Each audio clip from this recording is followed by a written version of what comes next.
Commander Zixathala noticed the human ship looked utterly unremarkable. No intimidating weapons arrays, no sleek predator-like hull design, no energy signatures screaming military vessel.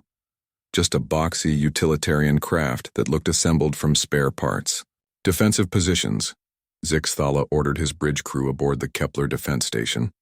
Unknown vessel, identify yourself and state your business in Kepler system space. The response came in broken, heavily accented galactic standard. Hello there. This is Captain Sarah Chen of the UES Wandering Spirit. We're just passing through, looking for a place to refuel and maybe grab some supplies.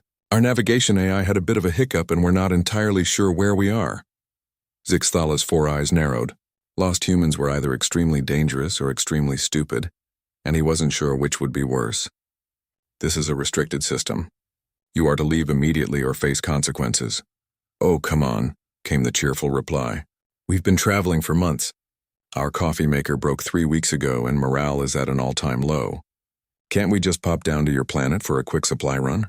We have credits. The audacity was staggering. Kepler 442b was a fortress world, home to the Zephyrian Empire's most elite military academy. No unauthorized vessels had ever been permitted to land. Zixathala was about to explain this when his sensor operator spoke up. Commander, I'm reading some unusual energy signatures from their ship. Their reactor appears to be improvised. On the main screen, they could see the human vessel more clearly now. What Zixathala had initially taken for battle damage was actually a patchwork of different hull materials. Solar panels were duct taped to the exterior, and what appeared to be a greenhouse dome was somehow attached to the starboard side. Are those plants? His weapons officer asked. Captain Chen, Zixathala said slowly, what exactly is your ship's classification? Oh, we're explorers. Scientists, botanists, a few engineers. The Wandering Spirit is our mobile research station.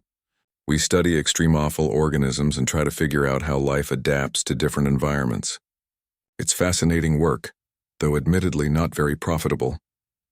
Against his better judgment, Zixathala found himself curious. And you've been traveling for months? Try 8 months, Chen replied with a laugh. We started from the Tau Ceti system, but our AI started developing what our engineer calls personality quirks. Last week it decided it was a jazz musician and kept trying to navigate us to something called Funky Town. We had to disconnect it and navigate manually. The bridge fell silent. 8 months in deep space without proper AI guidance was either a death sentence or a testament to incredible skill and determination. Permission to come aboard your station? Chen asked. I'd love to stretch my legs and maybe discuss some cultural exchange. We have some Earth coffee beans we could trade. Well, the ones that survived the greenhouse incident. Zixathala made what he would later recognize as the first of many critical errors. Very well. Docking Bay 7. But you will be under constant guard. 3 hours later, the humans had somehow convinced half his staff to join an impromptu botany lesson in the station's hydroponics bay.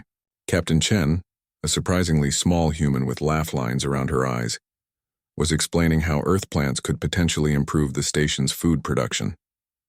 You see, tomatoes are incredibly adaptable, she was saying, holding up a peculiar red fruit. On Earth, we grow them everywhere from deserts to greenhouses in Antarctica. And these beans? They'll grow in almost any soil. Lieutenant Korth, Zixathala's usually stern quartermaster, was taking notes with the enthusiasm of a cadet. Captain, Zixathala interrupted, surely you realize this is a military installation? We cannot simply— Oh, absolutely, Chen agreed. But everyone has to eat, right? And these vegetables could supplement your rations. Plus, gardening is great for morale. We've found that crews who grow their own food report higher satisfaction rates and better mental health. By the end of the week, the humans were still there. Their ship's repairs were taking longer than expected. Apparently, holding a starship together with space duct tape and optimism had its limitations. But nobody seemed particularly eager for them to leave.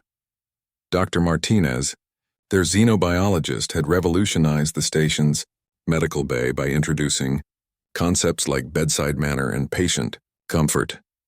Engineer Jackson had improved their power efficiency by 30% using what he called common sense modifications, and botanist Kim had turned their sterile cafeteria into something resembling a garden. They're not conquering us, Zixathala told himself during his daily reports. We're simply learning. But when Admiral Vorthak arrived for his inspection tour, he took one look at the thriving gardens, the smiling staff, and the humans who had somehow become integral to daily operations, and declared, "Commander, it appears your station has been compromised." "Sir, I can explain." "No need," the Admiral said, watching Captain Chen teach a group of young cadets how to make something called pizza, using station-grown tomatoes. "I've seen this before. Classic human cultural victory. They don't conquer through force, they conquer through friendship, food, and making everyone's life inexplicably better." Zixthala watched as his previously rigid military personnel laughed at one of Dr. Martinez's jokes. "What are your orders, sir?" Admiral Vorthak was quiet for a long moment. "Officially, they need to leave immediately." He paused.